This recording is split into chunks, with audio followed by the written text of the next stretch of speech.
बारामतीमधील गोजूबावी हद्दीमध्ये सकाळी 8:40 रेडबन या शिकाऊ विमानाचा अपघात झालेला आहे. आपण ज्या ठिकाणी अपघात झाला त्या ठिकाणी आहोत. खरं तर या विमानामध्ये एक शिकाऊ पायलट होता. त्याला कोणत्याही स्वरूपाची दुखापत झालेली नाही. अपघातामध्ये कोणत्याही स्वरूपाची हानी झालेली नाही. मात्र जे गोजूबावीमधील वेळोवेळी रेडबन कंपनीच्या शिकाऊ विमानाचं अपघात होत असल्यामुळे नागरिकांमध्ये भीतीचं वातावरण आहे.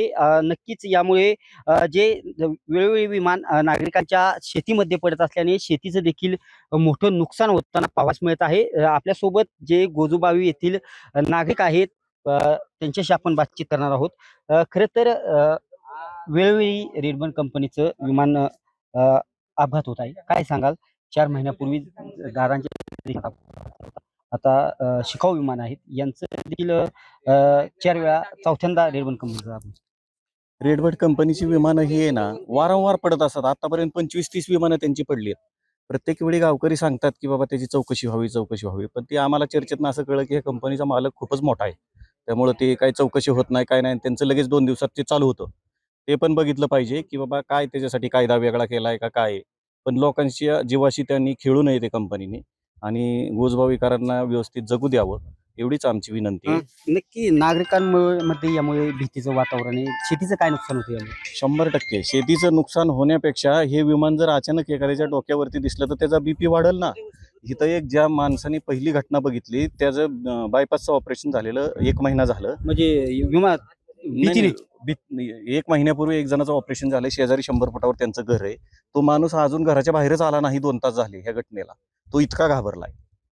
ह्या घटना वेगवेगळ्या घटना होत आहेत. म्हणजे वेळोवेळी ह्यांचं कायमच चालू असतंय. सारखे विमान पडतात. हे बऱ्याचशा घटना प्रशासनाला कोणालाही कळून देत नाहीत. गुपचूप लगेच उचलून नेतात विमान. पण ही आता त्यांना काय आवरणारी घटना झाल्यामुळे हे लोकांना कळलं. नक्कीच नागरिक मोठ्या प्रमाणात भीतीमध्ये आहेत. तो सकाळी प्रत्यक्षदर्शीने होता. मी थोडा एक 5 मिनिटं 10 मिनिटाच्या अंतरावरती आलेलो होतो, परंतु आमचे बंधू होते ते त्या प्रत्यक्षदर्शी खांबालाच धडकला का? या खांबालाच धडकलेलं आहे. ते मेन लाईनचा खांब आहे. त्या खांबाला धडकून हे पुढे येऊन विमान थांबलेलं आहे. खरं तर अपघात अपघात हा अपघात आहे. आम्हाला मान्य आहे की हात जाणून बुजून ते बऱ्याचदा असं दाखवलं जाईल की 28 जानेवारीची घटना अजितदादांच्या विमानाची अपघाताची आणि हा पण अपघात. परंतु अपघात वेगळा आणि स्टंटबाजी वेगळी. हे पायलट आहेत ना मोठ्याच्या पोटचे इथं ते स्टंट करतात. ते पहिलं थांबलं पाहिजे. त्यांची चौकशी व्हायला पाहिजे आणि त्या चौकशीबरोबर या कंपनीच्या मालकाची पण चौकशी व्हायला पाहिजे की वारंवार अशा घटना किंवा या पाझर तलावावरती शेजारीच एक पाझर तलाव आहे. ते पाण्यानं भरलं असताना त्याच्या वरतून विमान नेतात आणि समुद्रात जशी लाट व्हावी तशी त्या पाण्याची लाट होती. म्हणजे इतकं खाली विमान आणतात ती 40-50 फुटापर्यंत. खरं तर यामुळे नागरिक येथील आसपासच्या गावातली भीतीमध्ये देखील आहेत. आणि शेतीचं काय नुकसान होतं का ह्यामध्ये? शेतीचं ज्यावेळेस शेतीचं नुकसान झालं तरी शेतकरी खूप मोठा राजा माणूस आहे, दिलदार आहे. तो शेतीचं किती मोठं नुकसान सोसू शकतो. परंतु घरातील जीवितहानी झालेली त्याला सोसणार नाहीये. तो एवढा मोठा नाहीये आणि ह्या कंपनीच्या मालकासारखे मोठी लोक नाही आहेत ना हो. घरातला माणूस मेला तरी त्यांना काय त्याचा विमा काढून ते पैसे घेतात. शेतकऱ्यांचा विमा नसतो ना. शेतकरी रानात काम करणारा असतो 24 तास आणि तो कशाला बघतोय? आता ही डबडी रोज वरनं फिरते डोक्यावरनं. आम्ही त्याच्याकडे बघत नाही आणि अचानक येऊन पडल्यावर ते विमान त्याच्या बाबतीत आहे पण आमच्या बाबतीत डबडी येते. म्हणजे नागरिक कंटिन्यू भीतीमध्येच येतं. यांच्या फक्त या अपघाताला भीती नाही तर यांच्या स्टंटबाजीला पण आम्ही भीतोय. बरं, गावातील जे आसपासचे नागरिक आहेत वेळोवेळी ह्या घटना होत आहेत. ह्यांनी तर सांगितलं अनेक वेळा घटना झाल्या. कधी त्या तुम्ही विमानतळाची जी रेडबन कंपनी आहे किंवा ती भेट घेतली नागरिकांनी, असं काही आमच्या गावातील प्रमुख लोक त्या रेडबर्ड कंपनीकडे काही मदतीसाठी किंवा काही कारणास्तव गेले असतात ते रेडबर्ड कंपनीच्या गेटवरती थांबवून ठेवतात. ते सांगतात की आम्हाला गावकऱ्यांची गरज नाही.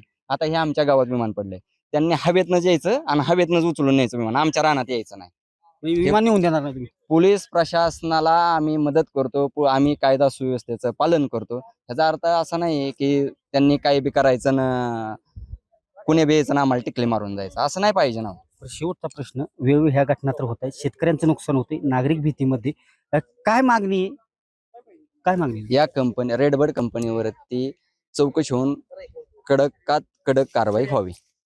नक्कीच जे घटनास्थळ आहे येथे आपण आहोत. आपण पाहू शकता की याच ठिकाणी ही सकाळी 8:40 घटना घडलेली आहे आणि नागरिक रेडबन कंपनीचं सारख्या प्रमाणात अपघात होत असल्याने नागरिकांमध्ये भीतीचं वातावरण आहे आणि आज सकाळी ही घटना घडल्यामुळे नागरिकांमध्ये भीतीचं वातावरण असेल किंवा मोठ्या प्रमाणात शेतीचं नुकसान होत असल्याने लवकरात लवकर कठोर कारवाई या रेडबन कंपनीवरती व्हावी अशी मागणी नागरिक करताना दिसत आहेत. दीपक कापरे, TV9 मराठी, बारामती.